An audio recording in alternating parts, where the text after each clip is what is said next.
नमस्कार मेरे प्यारे बच्चों। PN Amarsi high school e learning class में आपका स्वागत है। हिंदी विषय के पाठ्यक्रम को आगे बढ़ाते हुए गद्य 6 भारत माता की जय, जिसके लेखक हैं पंडित जवाहरलाल नेहरू, जो स्वतंत्र भारत के प्रथम प्रधानमंत्री बने थे तो और आजीवन उस पद पर बने रहेंगे। पंडित जवाहरलाल नेहरू जनता के प्रिय नेता हुआ करते थे। लोग उनसे भेंट करने के लिए घंटों सड़क के किनारे खड़े होकर इंतजार करते और तरह तरह के नारे लगाया करते थे। इस पाठ में भी उनसे मिलने के लिए आतुर कुछ लोगों की ऐसी ही भीड़ के बारे में स्वयं नेहरू जी ने बताया है, जो उनके सम्मान में भारत माता की जय के नारे लगा रही थी। इस नारे के अर्थ से अपरिचित भोले भाले लोगों को नेहरू जी ने स्वयं इसका वास्तविक अर्थ समझाकर बताते हैं। तो बच्चों, नेहरू जी का जीवन परिचय अब हम देखते हैं कि उनका जन्म 1889 में हुआ था और मृत्यु सन 1964 में हुआ था। पंडित जवाहरलाल नेहरू का जन्म इलाहाबाद शहर में हुआ था। पिता पंडित मोतीलाल नेहरू पेशे से वकील थे। जवाहरलाल की शिक्षा इंग्लैंड में हुई थी। स्वदेश आने के बाद वे गांधी जी के साथ स्वतंत्रता संग्राम में शामिल हो गए और इस कार्य के लिए उन्हें कई बार जेल जाना पड़ा था। उनकी शक्ति, साहस एवं लोकप्रियता से आकर्षित होकर महात्मा गांधी ने उनमें पूर्ण विश्वास करते हुए उनको अपना उत्तराधिकारी घोषित किया। वे स्वतंत्र भारत के प्रथम प्रधानमंत्री बने तथा आजीवन उस पद पर बने रहे। विश्व शांति के प्रखर हिमायती नेहरू जी बहुमुखी प्रतिभा के धनी थे। प्रस्तुत लेख में अनपढ़ ग्रामीण लोग भारत माता की जय का नारा तो लगाते हैं, किंतु भारत माता के सच्चे स्वरूप तथा उनकी वात्सल्यता से अनजान हैं। उनकी इस अज्ञानता को लेखक के द्वारा दूर करके वास्तविक से परिचित कराने का प्रयास है। तो अब बच्चों, अब हम आगे विस्तृत से पाठ समझते हैं।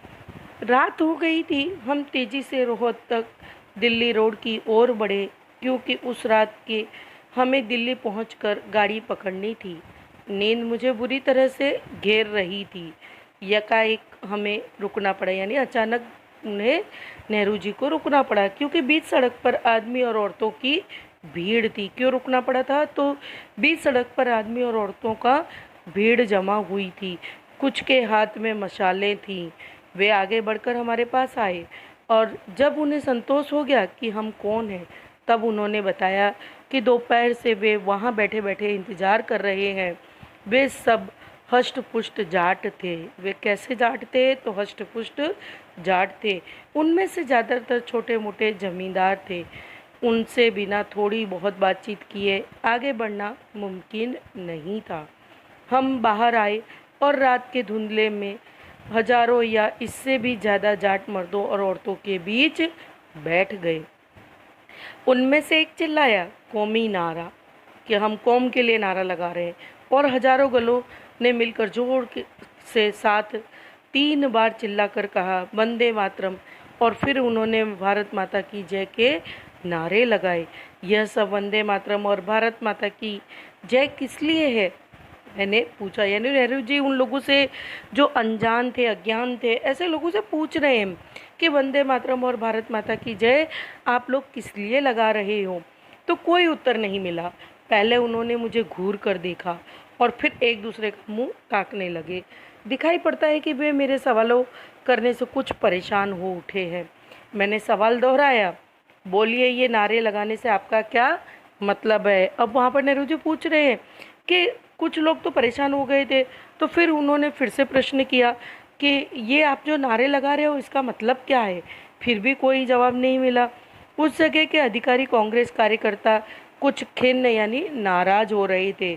उन्होंने हिम्मत करके सब बातें बतानी चाहिए, लेकिन मैंने उन्हें प्रोत्साहन नहीं दिया।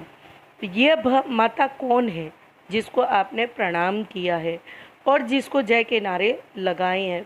मैंने फिर सवाल किया। नेहरू जी ने फिर उन जनता से, जो भोली वाली जनता थी जो नारे लगा रही थी, उनसे प्रश्न करते हैं कि आप जिन्हें प्रणाम कर रही है माता कौन है और नारे किसके लिए लगाए जा रहे हैं। वे फिर चुप और परेशान से हो रहे। ऐसे अजीब सवाल उनसे कभी नहीं किए गए थे। सहज भाव से उन्होंने सब बातों को मान लिया था। जब उनसे नारे लगाने के लिए कहा जाता वे नारे लगा देते थे। उन सब बातों को समझने की उन्होंने कभी कोशिश ही नहीं की थी। कांग्रेसी कार्यकर्ताओं के नारे लगाने के लिए कहा तब वे कैसे कर सकते थे। वे तो खूब जोर से पूरी ताकत लगाकर चिल्ला देते थे, बस नारा अच्छा होना चाहिए। इससे उन्हें खुशी होती थी और शायद इससे ही उनके प्रतिद्वंदियों को कुछ डर भी होता था, यानी विरोधी लोगों को भी डर होता था। अब भी मैंने सवाल करना बंद नहीं किया। बेहद हिम्मत करके उस आदमी ने कहा कि माता का मतलब धरती से है। उस बेचारे को किसान का दिमाग धरती की ओर ही गया, जो उसकी सच्ची माँ है, भला करने और भला चाहने वाली है। कौन सी धरती? मैंने फिर पूछा।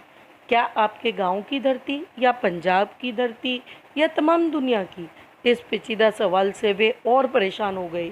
तब बहुत से लोगों ने चिल्लाकर कहा कि इस सब का मतलब आप ही समझाइए, कुछ भी नहीं जानते और सारी बात समझना चाहते हैं। तो बच्चों, यहाँ तक का पाठ आपने समझ लिया। अब आगे का दूसरी वीडियो में देखेंगे। धन्यवाद।